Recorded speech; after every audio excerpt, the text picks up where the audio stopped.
Hey, this is David Waters. I'm a distinguished journalist in residence at the University of Memphis, and you're listening to Funky Politics, powered by the Kazukian Network.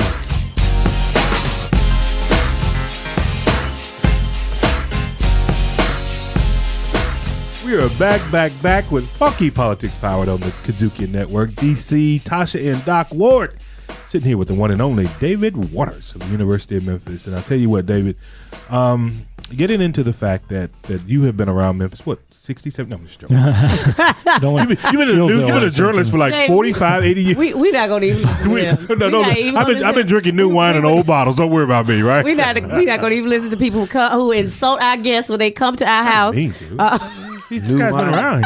I actually moved here 40 years ago. Wow, 40. Yeah. You know, 40 years ago, I was a wee babe. You a wee babe? No, I'm not going to lie. Working at McDonald's. I was working at McDonald's, running the shifts anyway. Whatever. Go ahead, Tasha. You got it. Do what you got. David, you started to take us down a path about the impact of education reform here in Memphis, and how we got a good influx of talent, we got a good influx of philanthropic support, but we now have a new iteration of that, new governor.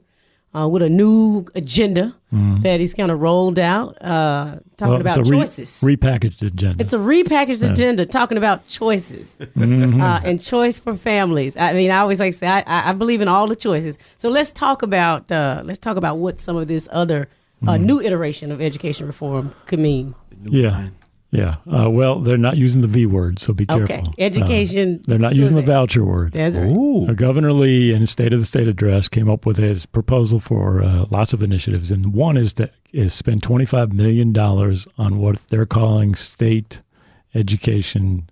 It's called Parent ESA. Choice Initiative. Education ESA Savings. Oh, right. That's it. ESA, Education Savings Account. FSA. Which is basically a super voucher. I mean, it's the same thing. A voucher on steroids. Yeah, pretty much. Confused with the ordinary voucher. I mean, you basically, if this passes, parents will be able to get a card, like a credit card, a gift card, that'll have $7,300 on it. Wow. And you can take it to the private school of your choice. Possibly you can use it for a homeschool. We'll see. But there's so many problems with this. I mean, on paper and in theory, it sort of makes some sense, because if you have so many kids in so many so-called failing schools, and so many of those kids are low-income kids who don't seem to have any other choices available that middle-class and upper-class kids do, then that makes sense, right? Let's give them the choice to go to a private school. Well, there's so many problems with that. Number one, they're offering about 5,000 vouchers statewide, and that might mean maybe 1,000 or fewer in Shelby County. If you look at the low-income students who are attending the so-called failing schools in Shelby County, you're probably talking about 50,000 kids. So you might have 1,000 vouchers available for 50,000 kids. So it's not really going to make much of a dent. The second problem is that the vouchers are worth about $7,300. Now, if you want to go to MUS or St. Mary's or CBHS or PDS or any of the great private schools out there in Shelby County, you're talking about $15,000 to $20,000 to $25,000 a year. So that low-income parent, if he or she wants his kid to go to one of those private schools, number one, they're going to have to come up with another $10,000, $15,000 a year. That is not easy. Secondly, there's no room in those schools. There are already waiting lists in those schools, and those schools can have their pick.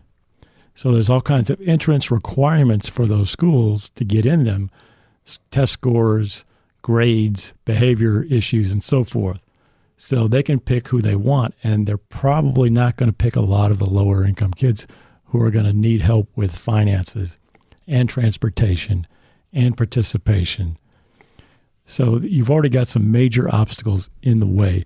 The third problem that I see with that is, so you're going to have all these vouchers floating out there, and parents are going to be looking for places to send their kids, so-called private schools, and there's not going to be any room in the current private schools. And all the Jubilee schools are closing, the Catholic Jubilee schools, right, which might have been able to take a lot of those kids because it's a much lower entrance fee. Those schools are closing. So what's going to happen, and we saw this happen with daycare 20 years ago. When the state provided subsidized daycare, there weren't enough spaces for those daycare kids. So you had all of a sudden all these pop-up Sure daycares. is, yes. Right. Some were great, some were not. Some were very dangerous, in fact. And you had all kinds of issues with that. So you can have pop-up private schools all of a sudden. A church or somebody in the neighborhood is going to say, I'm starting a private school. Yeah. And maybe it's going to be good and maybe not, but it's not going to be a whole lot of accountability there. Let me stop you right there. Yeah. And I want to go back to the point that you just made about the $7,300. So if I'm at MUS right now, I'm a CBHS, and I take Tosha, for instance, and Tosha and I grew up in the same area, 38126. Let's say I got a kid over there, and we meet the eligibility in terms of the finances. Well, I was taking him anyway free, and I was paying. Well, this is really just $7,300 now. Sure. That I get now, because I was going to take Tosha anyway because of her ability to play volleyball or basketball. Yeah, and some of those schools do offer scholarships, and they do try to diversify their student population some. But like I said, they have very high entrance requirements. And so another thing that I think is going to happen is because you have 50,000 kids who really could be eligible for these vouchers and maybe fewer than 1,000 available and maybe 100 spots in some of these private schools, what are the private schools going to be looking for? Right. They're going to be looking for the same thing the University of Memphis is looking for, kids who are athletically talented, maybe the best kid in the whole school in terms of academics. Right. So you're going to be skimming the cream. But David, what about from some of these really so-called failing schools? So here's the case I always make. So full disclosure, I ran a private school scholarship program in Chicago. So worked for a wealthy family. We worked in one community, made sure that every student who wanted to go to a private school had the opportunity to go. Because what we always said is that I was a parent who had checkbook or zip code choice. So I either could pack up and move to the neighborhood where my children could get a great education, or if I wanted to stay on the south side of Chicago, in one of the toughest neighborhoods, I could always write a check and send my children downtown to St. Ignatius. And so what we knew didn't happen is that the family who lived next door to me in transitional public housing only had the school up the street as their option. And what we sought to do was equalize that by financing an opportunity for them. How is this not that same opportunity for kids, for the most vulnerable families whose children don't have access to? Well, first of all, I think it's just a numbers game. There just aren't enough slots. There just aren't enough spaces. Number two, there aren't enough families who can afford to fill the gap between what the voucher's worth and what the school is going to cost. So and I also think it doesn't make sense because what happens to the kids left behind? Most of the kids are going to be left behind. And those schools, and every teacher will tell you that if you have a class of 20, 25 kids, there are generally speaking usually 4 or 5 kids in that classroom who have really good backgrounds, really good parent support, and so forth. And they really help not only themselves, but they help the entire classroom do better. And they help the entire environment and culture of that classroom do better. So when you start losing those 2 or 3 kids from every classroom, what's going to happen to the rest of the kids who are left in that classroom? To me, it only makes sense. But does Shelby County Schools already do that with their optional school system? The optional program. They do it some. That's true. Already done that. But one of the things that has happened in Shelby County, which I think is a really remarkable thing, is, and this is the argument that some of the choice folks makes, is that this will increase the competition. This will force the public schools to get better. And there is some evidence that happened some with the ASD. The ASD came in and took over a bunch of schools in Memphis. And all of a sudden, Shelby County schools decided, we're losing all these kids to these schools. We've got to do better. So they came up with the I-Zone concept. And the I-Zone schools actually ended up doing better than the ASD schools. And there are a lot of reasons for that. So I do think that there is some solid thinking behind the idea of competition, that competition will make the current public schools better.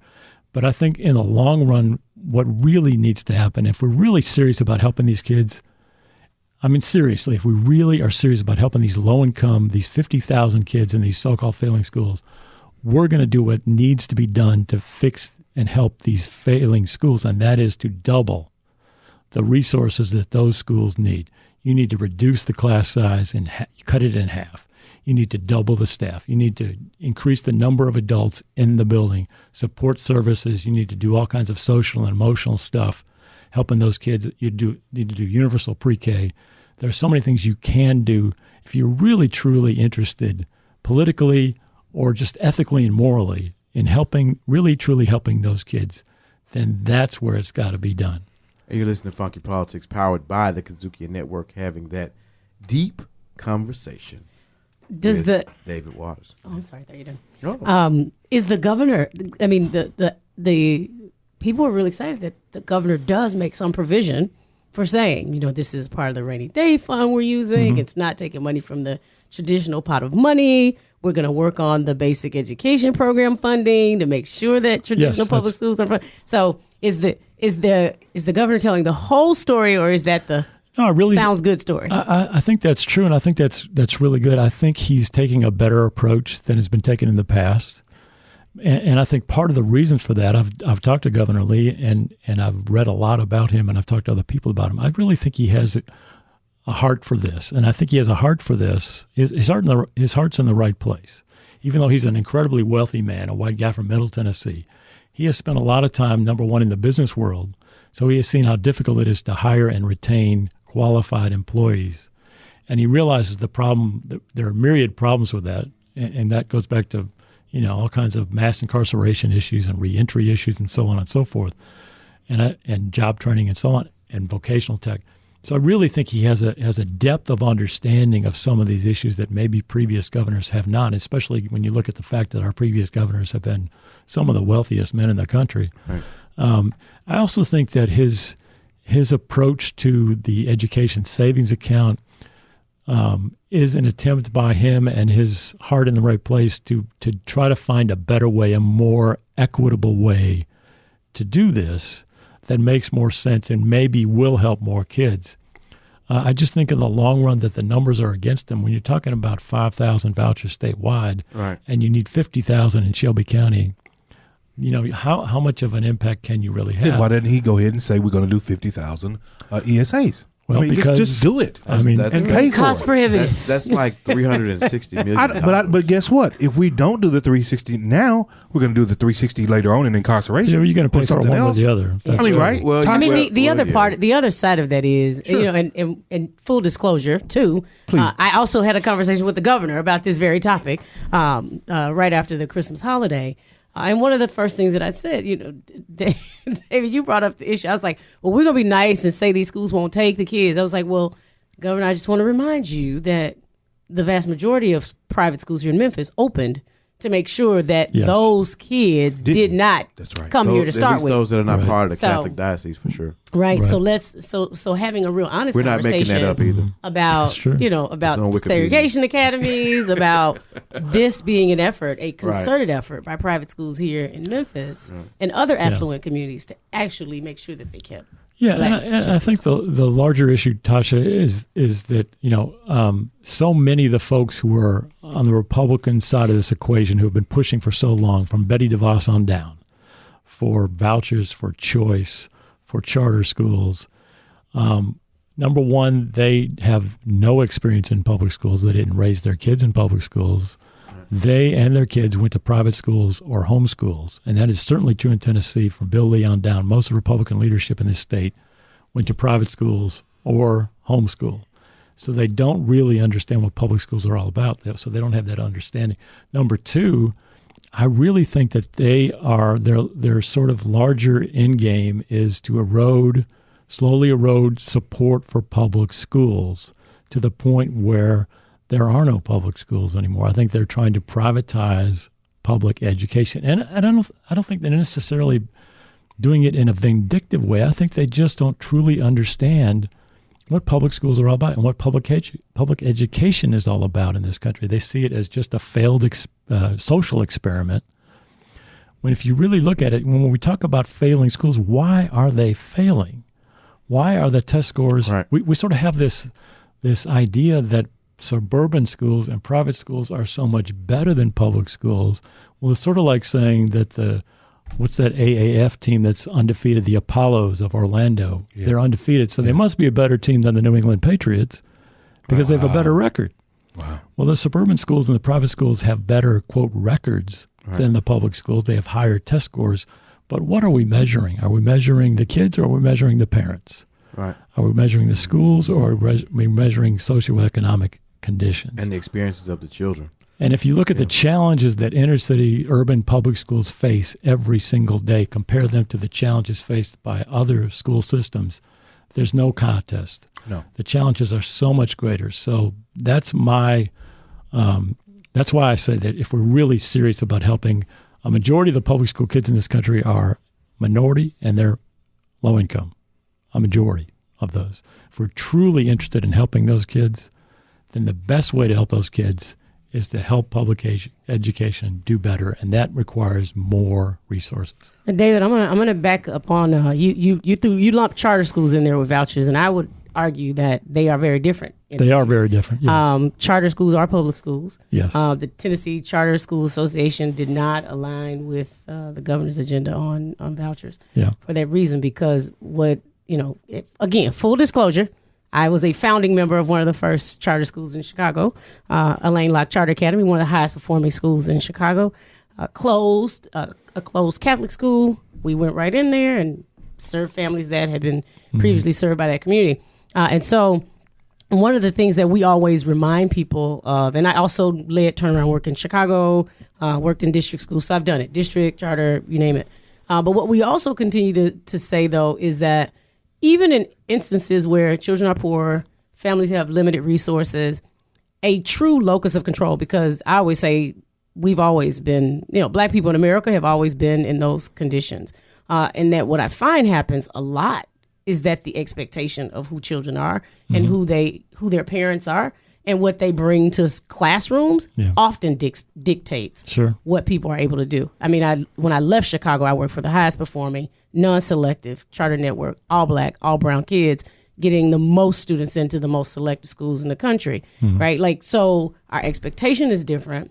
We give students the resources to be successful. But I also, at the same time, worked in schools in the inner city where I worked for a philanthropist, a billionaire, who invested over $5 million a year in one school. And we still didn't turn ourselves around. And I think a lot of that was the adults had a different set of expectations because of who our children were. There's absolutely. And because of who their parents were. So. Yeah. No, absolutely. There is no doubt about it. And I think one of the reasons that we have so much testing now, and we have spent so much time on testing, drill and kill, they call it, is because there are folks who really don't believe that inner city, urban, educated kids have the capacity or the ability to have the same kind of educational environment that suburban and private school kids do. And I think that's a fundamental flaw in the entire system. But charters are very much different, that's true, especially public charters. David, before we get out of here, tell us what you're doing now. You're at the University of Memphis. Before you take that sip of water, and you're still here with us, tell us a little bit about what you're doing right now. We're going to get out of here because, man, we've got to pay a lot of more bills here. All right, I'll try to be fast. Sure. I'm working for the University of Memphis. I'm a member of the faculty, and I'm the assistant director of something new called the Center for Public Service Reporting. I'm going to be spending most of my time, and the guy who works with me, a guy named Mark Paraskia, who used to work for the Commercial Appeal for a long time, one of the best investigative reporters in the country, also works there. We're together now, and we're going to hopefully add to the staff. Our idea is to have a professional newsroom on the University of Memphis campus. Wow. Nice. We're going to work with graduate students to help sort of train them to do real journalism. So you're about to compete with Northwestern is what you're telling me. I don't know if we'll get there yet, but maybe long term, yeah. But the idea is that the business model, the for-profit business model for journalism, especially local journalism, is failing. It's just not going to work. It just continues to shrink. Sure. So we've got to find other ways to support and sustain local journalism, serious local journalism. And I mean investigative local journalism, watchdog, enterprise, explanatory journalism, the stuff that takes time, the stuff that requires a lot of space to help people understand what's going on. I don't think there's any doubt that there's a direct correlation between the decline in the number of print journalists in this country and the rise of Trump and Trumpism. But also the rise of social media and the need for people the lack of people doing appropriate research. Yes, exactly right. Which is really an issue. So our hope is that we can provide a different kind of model, a university-based model where journalists can go work at the university level with academic freedom, with independence, to do the same kind of journalism that we've always done over these years in local communities, not in places like New York or D.C., which are fine, generally speaking, in terms of for-profit model. But in places like Memphis, the for-profit model just continues to shrink. So we've got to find other ways. Wendy Thomas is doing this with MLK 50 and the nonprofit model she's got. High Ground News. High Ground News, Chalkbeat is doing that with a nonprofit. The Daily Memphis is a nonprofit organization. Right. So I think hopefully we're going to find other ways to support local journalism, and this university-based model is one way. So, and I want to get. I know you got to get out here, but now, do you think print journalism or print the paper in and of itself being delivered on a daily basis? Do you think it's over? Yeah, it's pretty much over. I mean, it's going to continue to shrink. I mean, that makes me sad. I know. I love it. Some of us we like to kill trees. I love to see stuff in writing. I cannot. I know, but look at your kids. But now you know what? I do read 5 newspapers a day on my phone. On your phone. I do. Right. The We all Post do. and Yeah. all that stuff. But I still like to get a paper every once in a while. Yeah. I was on a plane. I was just reading. I read the Wall Street Journal and the USA Today through and through. Well, yeah, me too. I'm with you on that. You know, I used to be a paper boy. I mean, a long time ago. Yeah. So, but I just don't think the business model can sustain it anymore. And, you know, my kids, they won't even buy a paper if their daddy's picture's on the front page. So, times have changed so much. So we just have to adapt and adjust. But what we can't do is lose the journalism. We have to find other ways to deliver the journalism. And I think people want it. And I think people need it. We just have to find ways to make the business model work. And hopefully nonprofit and foundation-based and university-based models can work. Well, we got to encourage people also to read, which I think is the first thing. Yeah. Because I listen to you all talk about education. And in full disclosure, you know, I don't run any schools or done anything like that. I just listening. But one of the biggest issues now, you can talk about public school, private school, suburban school, non-suburban school, all of that. In this locale, you still have a substantial number, more than 50% of kids go to college and not college ready. So I don't care where you go to school. It's actually, to me, of some level of ridicule for us to even have the debate over which school is better. It's kind of like saying which rotten egg is the rottenest. You know, I mean, it's crazy to me to even do that when we should all be reforming.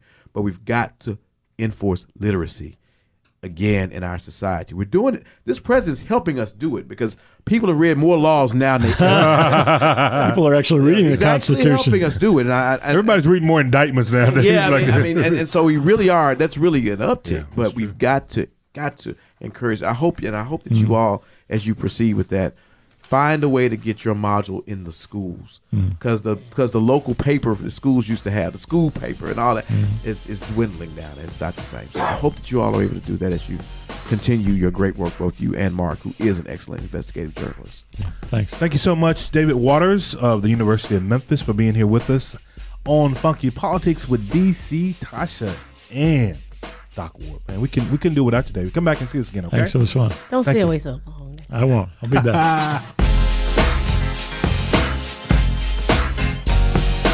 Funky Politics. A voice that can make you laugh and make you cry. Good jazz. You don't have to worry about what they're talking about. But when they pick up those instruments, we all speak the same language. And don't you know you went in the kitchen and come back with a big bowl of salad? Riffin' on Jazz on the Kazukian Network.